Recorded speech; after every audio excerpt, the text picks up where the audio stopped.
I'm gonna try to make this as fast as possible.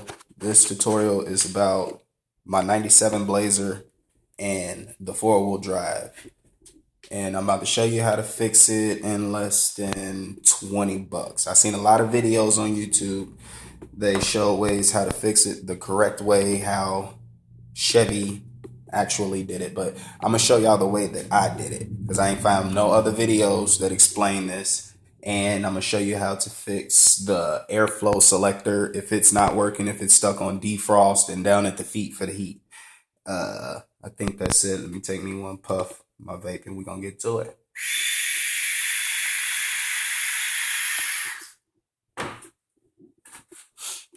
All right, let's go. All right, first and foremost, like I said, I got a 97 Blazer LT 4-door. I think I left my car keys in the house, so I'm gonna pause the video, go get my car keys. All right, I'm back. First off, they have a lot of people that does the choke cable method, which is a manual method that runs all the way up front. Let me start up my truck real quick.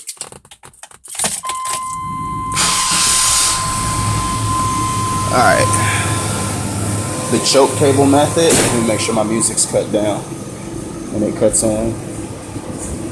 All right, the choke cable method would be to run the choke cable along down to the side and bypass the vacuum actuator, which is under the battery panel tray. And when you pull the choke cable in your truck, it engages your front differential. But I found that hard and it didn't work for me, so I'm not about to go spend $40, $50 and up on a heavy duty cable. If you want to do that, by all means, go ahead, be my guest. But I'm going to show you this way real quick. What I did was, I went to O'Reilly's. I bought me some tubing, which is 5/32 vacuum tube. It's a 6 feet. I ran it down from the actuator, ran it up, all the way over here, and comes down, up and around here, and it goes to here. And this right here is where I get my vacuum from, which is the main vacuum source of these trucks come from right back here. Hopefully my truck don't cut off. It didn't. If you can find this that runs from your PVC valve, you will see an actual air hose, which is right here. That's your main vacuum line. It runs up and around to this.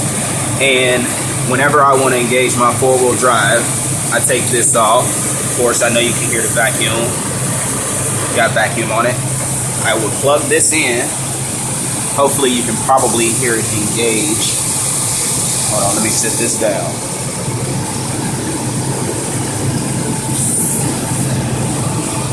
Let's see.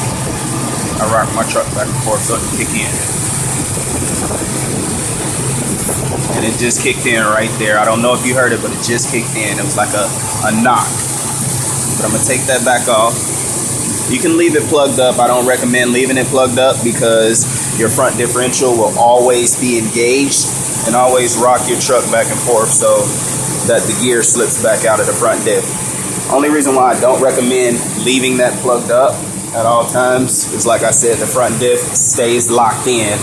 And although you don't have the 4-wheel drive, engaged inside the truck, your front diff, the gears are still spinning, and they're not meant to be spinning over 40 miles an hour. Who's going to be, driving more than 45 miles an hour in 4-wheel drive? Front differential's not made for that. Another way to find out if it's your front differential or not, or if it's your transfer case, to make sure your transfer case is good, I come under here. There's my transfer case. This is the axle that runs to it. I twist it. It twists freely, as you can see. So, if it's good, when I come in and I engage it, I heard it click in. Let me turn it off. I'm gonna just put it down here so you can hear it. All right. Now, my 4-wheel drive just engaged. Well, transfer case at least. Now this shouldn't spin, which is not, which means it's ready to turn the front diff. But if you don't have this vacuum hooked up, your front wheels is not going to drive. You're not going to be in 4-wheel drive. You're actually still going to be in 2-wheel drive. So that's how I did this to bypass that. I wish they had like a connector hose to where I can leave this plugged up at all times, but it's just like a shut-off valve so I can just turn it and cut it off instead of doing all this. But 9 times out of 10, everybody has, you know, being able to watch the news and see when it's going to snow or be a bad day or for whatever the reason is that you want your 4-wheel drive to work. But that's the way that I fixed that. And your heat selector, airflow, I took my whole dash apart. I went under at the bottom, took that apart to see what was really going on, and that had nothing to do with it. This hose right here is actually the vacuum that runs inside the truck to your regulators to switch your door blends on if you want it to blow at the face or at the feet or up at defrost. So as long as your main vacuum hose, which is the one that I showed you, that's right here, that line is hooked up into this main line, I've just branched it off, still got the original T connector, and that ran down here. This is still the original line that runs down to the transmission, which most people come and they let's see, they replace this piece. Where is it at?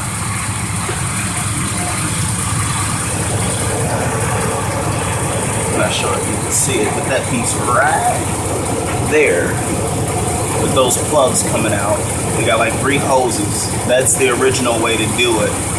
That's the sensor that sends the vacuum and let your truck know that it's actually, the button's been pushed inside your truck, letting the vacuum know to cut on for your actuator when you hit the buttons inside your truck.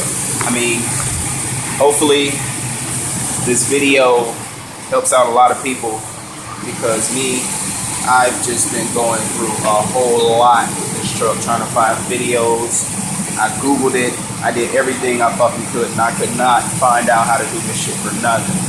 So I went to O'Reilly's one day, and my friend, he told me, hey bro, you know that you can just bypass the vacuum by hooking it up over here? I'm like, nah, what you talking about? Show me. So he showed me, and I just thought I'd let you all know how to do it.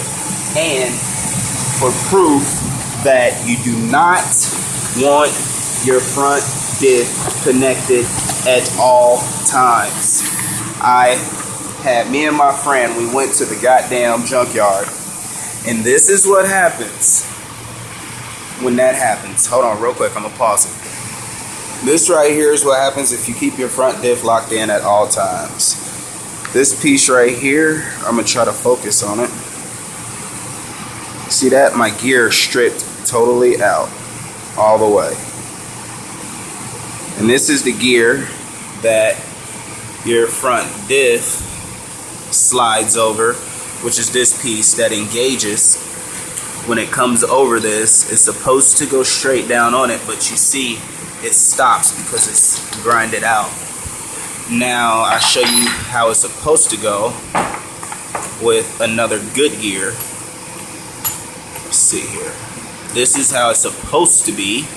It's supposed to go straight through like that. I stripped it out. It's not doing that at all. So if you hear a lot of click, click, click, click, click, click, click, click, click, when you're trying to engage, if you try to engage it this way that I'm telling you, stop what you're doing and you have to come down here. It's a lot that you gotta do to fix that if that gear's messed up. First off, you gotta take off your lower ball joint, upper ball joint. You gotta take your axle off.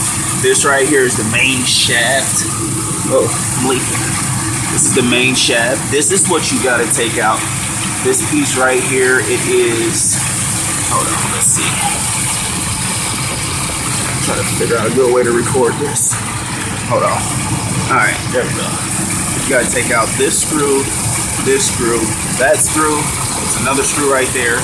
It's another screw up there. Once you take that out, you're gonna want to get you a catch pan because all of your front differential grease is gonna start leaking out.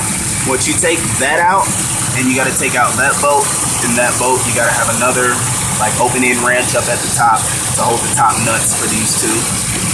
Once you take all that out, hopefully you can. Then on the inside of it, I wish I had the other part, but I threw it away. You're gonna see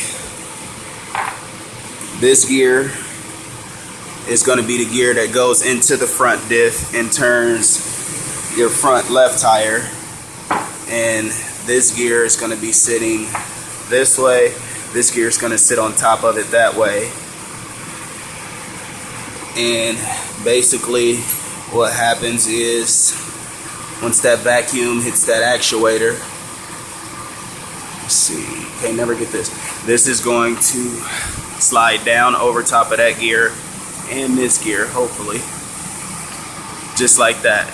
And that's what locks in your four-wheel drive.